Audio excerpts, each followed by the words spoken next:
At the stroke of the midnight hour, Question is whether you want to be you or everybody I else. still have a dream. Patria o muerte. June 5, 2024 NASA astronauts ആയിട്ടുള്ള സുനിത വില്യംസും Butch വിൽമോറും Boeing Starliner space ക്രാഫ്റ്റിൽ യാത്രയാവുകയാണ്. International space സ്റ്റേഷനിലേക്ക് 24 മണിക്കൂറത്തെ ഫ്ലൈറ്റിൽ അവരെത്തുന്നു.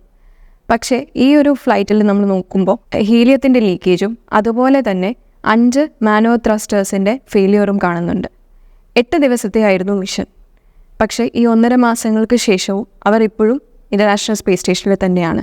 ഇതുവരെ ഭൂമിയിലേക്ക് എത്തിയിട്ടില്ല. എന്താണ് ഈ ഒരു സ്റ്റാർ ലൈനർ മിഷൻ? എന്തുകൊണ്ടാണ് ഈ ഒരു ഡിലേ വന്നത്? എന്താണ് ഈ ആസ്ട്രോണോമേഴ്സിന് ഇപ്പോൾ സംഭവിച്ചുകൊണ്ടിരിക്കുന്നത്? Let's discuss.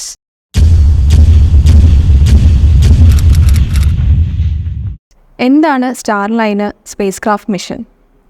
ബോയിങ്ങിൻ്റെ വെബ്സൈറ്റിനനുസരിച്ച് ഇതൊരു സ്പേസ് ക്യാപ്സ്യൂളാണ്. മനുഷ്യനെ ഭൂമിയിൽ നിന്ന് ലോയർത്ത് ഓർബിറ്റിലേക്കും ലോയർത്ത് ഓർബിറ്റിൽ നിന്ന് തിരികെ ഭൂമിയിലേക്കും എത്തിക്കാനുള്ള ഒരു സ്പേസ് ക്യാപ്സ്യൂൾ. എന്താണ് ഓർബിറ്റുകൾ? എന്താണ് അതിലും ലോയർത്ത് ഓർബിറ്റുകൾ?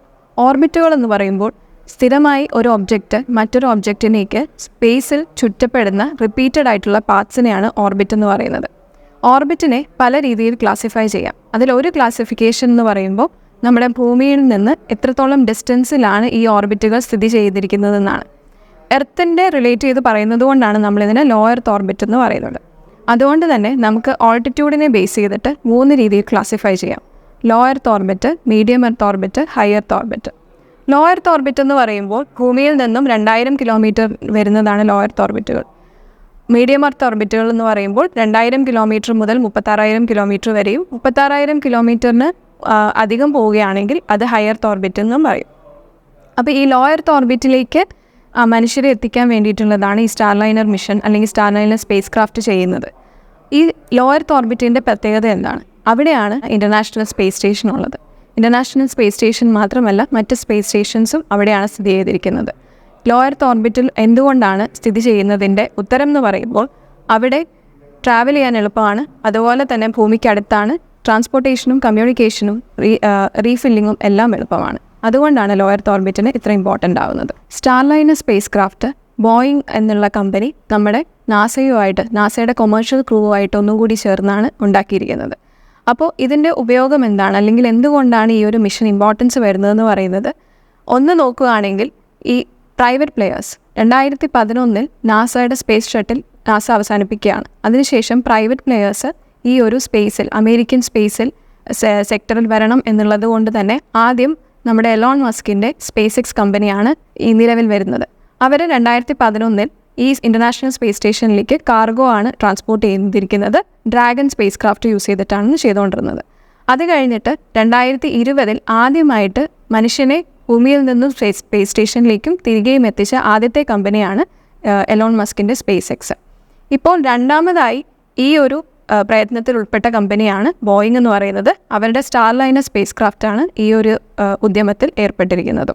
ഈ സ്റ്റാർ ലൈനർ സ്പേസ് ക്രാഫ്റ്റ് എന്ന് പറയുമ്പോൾ ഇവിടെ 7 ക്രൂ മെമ്പേഴ്സിനെ അറ്റ് എ ടൈം, അല്ലെങ്കിൽ ക്രൂ മെമ്പേഴ്സിനോടൊപ്പം തന്നെ കാർഗോയിനും ഡെലിവറി ചെയ്യാനുള്ള എബിലിറ്റിയാണ് ഈ സ്റ്റാർ ലൈനർ സ്പേസ് ക്രാഫ്റ്റിനുള്ളത്.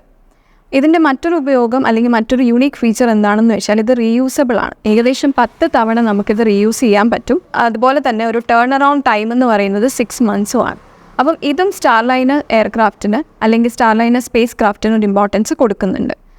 ഇനി അടുത്ത് നോക്കുകയാണെങ്കിൽ നമ്മുടെ ഈ സ്റ്റാർ ലൈനർ സ്പേസ് ക്രാഫ്റ്റിൻ്റെ ജേർണിയിൽ നോക്കുമ്പോൾ തന്നെ നമുക്ക് പലയിടത്തും പല ഡിഫക്ട്സും കാണാൻ പറ്റും. അതായത് മെയ് 6 ആയിരുന്നു ആദ്യമായിട്ട് സ്റ്റാർ ലൈനർ സ്പേസ് ക്രാഫ്റ്റിനെ ലോഞ്ച് ചെയ്യാനായിട്ട് തീരുമാനിച്ചിരുന്നത്. പക്ഷേ അതിൻ്റെ ലോഞ്ചിങ്ങിൻ്റെ 2 മണിക്കൂർ മുമ്പ് തന്നെ ഇതിൻ്റെ അപ്പർ സ്പേസിന് പ്രശ്നമാവുകയും ആ ലോഞ്ചിങ് മാറ്റിവെക്കുകയാണ് ചെയ്തുകൊണ്ടിരുന്നത്.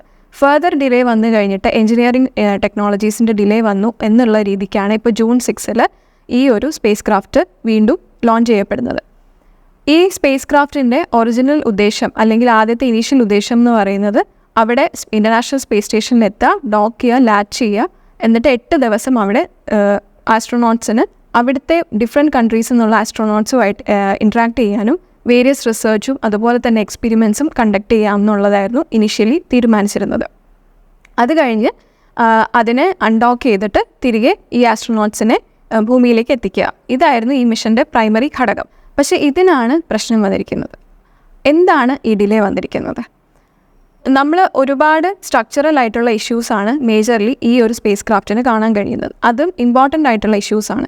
അതിലൊന്നും എടുത്തു പറയുകയാണെങ്കിൽ ഇതിൻ്റെ ഓക്സിഡൈസറിനാണ് പ്രശ്നം വരുന്നത്. എന്താണ് ഓക്സിഡൈസർ? ഒരു സ്പേസ് ക്രാഫ്റ്റിന് ഓക്സിഡൈസർ എന്ന് പറയുമ്പോൾ കെമിക്കൽസ് ആണ്. അത് ഈ ഒരു സ്പേസ് ക്രാഫ്റ്റിൻ്റെ മൂവ്മെൻറ്റിനെ സഹായിക്കുന്നത്. അതായത് പാത്ത് മാറാനും അതുപോലെ തന്നെ അതിൻ്റെ പ്രൊപ്പൽഷന് സഹായിക്കുന്ന കെമിക്കൽസിനെയാണ് ഓക്സിഡൈസർ എന്ന് പറയുന്നത്. ഈ ഓക്സിഡൈസേഴ്സിൻ്റെ ഇഷ്യൂ ഉണ്ട് ഈ ഒരു സ്റ്റാർലൈൻ എയർക്രാഫ്റ്റിന്. അതുപോലെ തന്നെ മറ്റൊരു ഇഷ്യൂ എന്ന് പറയുമ്പോൾ ഹീലിയത്തിൻ്റെ ലീക്കേജ് ആണ്. എന്തുകൊണ്ടാണ് ഹീലിയം ലീക്കേജ് ഒരു പ്രശ്നമായി മാറുന്നത്? ഹീലിയമാണ് ഈ ഒരു ചേംബറിന് പ്രഷർ കൊടുക്കുന്നത്. ഇപ്പോൾ സ്ട്രക്ചറൽ ഇൻറ്റഗ്രിറ്റി മെയിൻറ്റെയിൻ ചെയ്യാനായിട്ട് ഹെൽപ്പ് ചെയ്യുന്നതും ഈ ഒരു ഹീലിയമാണ്. ഇപ്പം ഹീലിയം ലീക്കേജ് സംഭവിച്ചു കഴിഞ്ഞാലും ആ ഒരു മൂവ്മെൻറ്റിന് പ്രശ്നം വരും. അപ്പോൾ നമ്മൾ പറഞ്ഞു ഈ ഒരു ഇൻ്റർനാഷണൽ സ്പേസ് സ്റ്റേഷനിലാണ് അവർ എത്തപ്പെട്ടിരിക്കുന്നതെന്നും ഈ സ്പേസ് സ്റ്റേഷനിലേക്ക് അല്ലെങ്കിൽ സ്പെസിഫിക്കലി പറയുവാണെങ്കിൽ ലോ എർത്ത് ഓർബിറ്റിലേക്ക് മനുഷ്യരെ എത്തിക്കാനുള്ളൊരു മിഷനാണ് സ്റ്റാർലൈനർ മിഷൻ എന്ന് നമ്മൾ പറഞ്ഞു. എന്തുകൊണ്ടാണ് ഈ സ്പേസ് സ്റ്റേഷൻസ് ഇത്ര ഇമ്പോർട്ടൻ്റ് ആവുന്നത്? എന്താണ് സ്പേസ് സ്റ്റേഷൻ? സ്പേസ് സ്റ്റേഷൻ എന്ന് പറയുമ്പോൾ ഒരു ഹ്യൂമൻ ഹാബിറ്റാറ്റ്, അതായത് നമ്മുടെ അന്തരീക്ഷത്തിൽ ഹ്യൂമൻസിന് ജീവിക്കാൻ പറ്റുന്ന ഒരു അറ്റ്മോസ്ഫിയർ ക്രിയേറ്റ് ചെയ്യുന്ന ഒരു സ്പേസ് ക്രാഫ്റ്റാണ് നമ്മുടെ സ്പേസ് സ്റ്റേഷൻ എന്ന് പറയുന്നത്. അപ്പോൾ അതിൽ നോക്കുവാണെങ്കിൽ നമ്മുടെ ഇൻ്റർനാഷണൽ സ്പേസ് സ്റ്റേഷനാണ് ഏറ്റവും വലിയ സ്പേസ് സ്റ്റേഷൻ. ഹ്യൂമൻ മെയ്ഡ് ആയിട്ടുള്ള ഒരു സ്പേസ് ക്രാഫ്റ്റ് ലോ എർത്ത് ഓർബിറ്റിൽ ഉണ്ടെങ്കിൽ അത് ഇൻ്റർനാഷണൽ സ്പേസ് സ്റ്റേഷനാണ്. ഇതിൻ്റെ ലോഞ്ചിങ് അല്ലെങ്കിൽ ഇനീഷ്യൽ പ്രൊസീജിയേഴ്സ് തുടങ്ങിയത് 1998 അത് കഴിഞ്ഞ് 2002 ഇതിൻ്റെ ഫുൾ ഫങ്ഷനിങ് തുടങ്ങിയത്. ഈ 2023 നമ്മളതിൻ്റെ 25ാമത്തെ ആനിവേഴ്സറി ആഘോഷിക്കുകയും ചെയ്തിരുന്നു. അപ്പോൾ ഈ ഇൻ്റർനാഷണൽ സ്പേസ് സ്റ്റേഷൻ എന്ന് പറയുമ്പോൾ അത് ഒരു കൺട്രി മാത്രം ഉള്ള ഇനിഷ്യേറ്റീവ് അല്ല. ഏകദേശം 5 കൺട്രീസിൻ്റെ കൊളാബറേറ്റീവ് എഫേർട്സ് ആണ്. ഏതൊക്കെ കൺട്രീസാണ്? US-ൻ്റെ നാസ ഉണ്ട്, പിന്നെ ജപ്പാൻ്റെ ജക്സ ഉണ്ട്, റോസ്കോസ്മോസ് റഷ്യയുടെ ആണ്, പിന്നെ അതുപോലെ Canadian space agency, European space agency.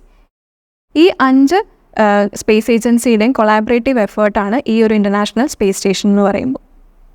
അതിൽ തന്നെ ഈ ഇൻ്റർനാഷണൽ സ്പേസ് സ്റ്റേഷൻ ഇപ്പോൾ എക്സ്പെക്റ്റ് ചെയ്യുന്നത് 2030 വരെ ഇതിൻ്റെ വർക്കിംഗ് ഉണ്ടാവും എന്നുള്ളതാണ്. ഇനി ഇൻ്റർനാഷണൽ സ്പേസ് സ്റ്റേഷനോടൊപ്പം തന്നെ നമുക്ക് പറയാനുള്ള മറ്റൊരു പേരാണ് Tiangong space station. International space സ്റ്റേഷൻ്റെ കോൺട്രിബ്യൂഷൻസിൻ്റെ കൺട്രീസ് നമ്മൾ പറഞ്ഞപ്പോൾ അതിനകത്ത് ചൈന ഉണ്ടായിരുന്നില്ല. ചൈന ഒരു സെപ്പറേറ്റ് ആയിട്ടൊരു സ്പേസ് സ്റ്റേഷൻ ഈ അടുത്ത്, അതായത് 2021 അവരത് സ്റ്റാർട്ട് ചെയ്തത്. ആ ഒരു സ്പേസ് സ്റ്റേഷൻ അവർ നിർമ്മിക്കുകയുണ്ടായി. മേജറിലുള്ള കാര്യം എന്ന് പറയുന്നത് അവർക്കൊരു ഇൻഡിപെൻഡൻ്റ് ആയിട്ടുള്ള ഒരു സ്പേസ് സ്റ്റേഷൻ വേണമായിരുന്നു. അതുപോലെ തന്നെ US ചൈനയോട് കൂടെ വർക്ക് ചെയ്യാൻ താല്പര്യമില്ലായിരുന്നു. ഇൻ്റർനാഷണൽ സ്പേസ് സ്റ്റേഷനിൽ അവർ ഇൻ്റഗ്രേറ്റ് ചെയ്യാനുള്ള താല്പര്യമില്ലായിരുന്നു. അതുകൊണ്ട് തന്നെ ചൈന പുതിയൊരു സ്പേസ് സ്റ്റേഷൻ ഉണ്ടാക്കിയെടുക്കുകയാണ് ചെയ്തിരുന്നത്. അതിൻ്റെ പേരാണ് ടിയാങ്കോങ് എന്ന് പറയുന്നത്.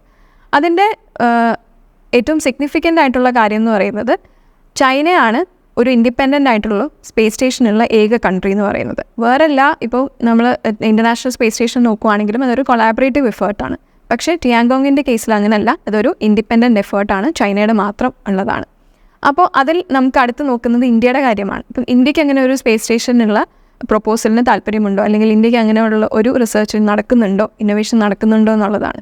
നടക്കുന്നുണ്ട്. 2035 നമ്മൾ ഒരു സ്പേസ് സ്റ്റേഷൻ ലോഞ്ച് ചെയ്യാനായിട്ട് തീരുമാനിച്ചിരിക്കുന്നത്. അത് ഗഗൻയാൻ മിഷൻ്റെ ഒരു എക്സ്റ്റെൻഡഡ് ആയിട്ടുള്ളൊരു ഫോമായിട്ടാണ് നമ്മളത് കണക്കാക്കുന്നത്. അതിൻ്റെ പേരാണ് ഭാരതീയ അന്തരീക്ഷ സ്റ്റേഷൻ, BAS ISRO വഴിയാണ് നമ്മൾ ആ ലോഞ്ച് നടത്തുന്നത്. ഇതാണ് സ്പേസ് സ്റ്റേഷൻ്റെ ഇമ്പോർട്ടൻസ്. ആ സ്പേസ് സ്റ്റേഷനിലാണ് നമ്മൾ ഒരുപാട് സ്പേസിനെ പറ്റി അനലൈസ് ചെയ്യുന്നതും അതുപോലെ തന്നെ എർത്തിനെ പറ്റിയിട്ട് അനലൈസ് ചെയ്യുന്നതും കോസ്മിക് റേസൊക്കെ എർത്തിൻ്റെ അടുത്ത് വരുന്നതും എല്ലാം ആദ്യം ഡിറ്റക്ട് ചെയ്യുന്നത് ഈ ഒരു സ്പേസ് സ്റ്റേഷനാണ്. അതുകൊണ്ടാണ് ഈ സ്പേസ് സ്റ്റേഷനിലേക്ക് ഈ ഒരു മിഷൻസ് നടത്തുന്നതും. ഇനി നമ്മൾ ഈ ഒരു ആസ്ട്രോണോട്സിൻ്റെ കാര്യത്തിലേക്ക് തന്നെ തിരിച്ചു വരികയാണ്. ഈ ആസ്ട്രോണോട്സിന് എന്താണ് സംഭവിക്കുന്നത്? ഇപ്പോൾ ഞാൻ 1.5 മാസമായി ഇവർ 8 ദിവസത്തെ മിഷന് പോയിരുന്നതാണ്. 1.5 മാസമായി ഇവർ സ്റ്റിൽ ആ ഒരു ഇൻ്റർനാഷണൽ സ്പേസ് സ്റ്റേഷനിൽ തന്നെയാണുള്ളത്. ഇവരെ തിരിച്ചെത്തിക്കാമായിരുന്നു ഈ ഒരു സമയത്തിനുള്ളിൽ തന്നെ. പക്ഷേ നാസയുടെ കണക്ക് വെബ്സൈറ്റിൽ പറയുന്നത് ഈ ഒരു എത്തിക്കുമ്പോൾ ഉള്ള പ്രശ്നം എന്ന് വെച്ചാൽ ഇവരുടെ എന്താണ് ആ മിഷൻ്റെ ഇനീഷ്യൽ പ്രശ്നം എന്നുള്ള ഡേറ്റ ഇവർക്ക് ലോസ് ആവാനുള്ള ചാൻസ് ഉണ്ട് തിരിച്ച് നമ്മുടെ അറ്റ്മോസ്ഫിയറിലേക്ക് എത്തിക്കുമ്പോൾ. അത് ലോസ് ആവാതിരിക്കാൻ വേണ്ടിയിട്ടാണ് ഈ ഒരു ഡിലേ അവരെടുക്കുന്നത്. അതുപോലെ തന്നെ എക്സ്റ്റെൻസീവ് ആയിട്ടുള്ള ഗ്രൗണ്ട് ടെസ്റ്റിങ്ങും ഇതിൻ്റെ ഡിലേയും ഇതിനൊരു കാരണമാണ്. അപ്പോൾ ഇപ്പോഴത്തെ നിലവിലെ ഇൻഫർമേഷൻ അനുസരിച്ച് ജൂലൈയിലും ഈ ആസ്ട്രോണോട്സ് തിരിച്ച് ഭൂമിയിലേക്ക് എത്തില്ല. പക്ഷേ എത്രയും പെട്ടെന്ന് തന്നെ ഈ ആസ്ട്രോനോട്ട്സിനെ ഭൂമിയിലേക്ക് എത്തിക്കാൻ വേണ്ടിയിട്ടുള്ള കാര്യങ്ങൾ നാസയും അതുപോലെ തന്നെ ബോയിങ്ങും ചെയ്യുന്നുണ്ട്. ഈ ആസ്ട്രോനോട്ട്സ് എത്രയും പെട്ടെന്ന് തന്നെ ഭൂമിയിലേക്ക് എത്തും എന്ന് നമുക്ക് പ്രത്യാശിക്കാം.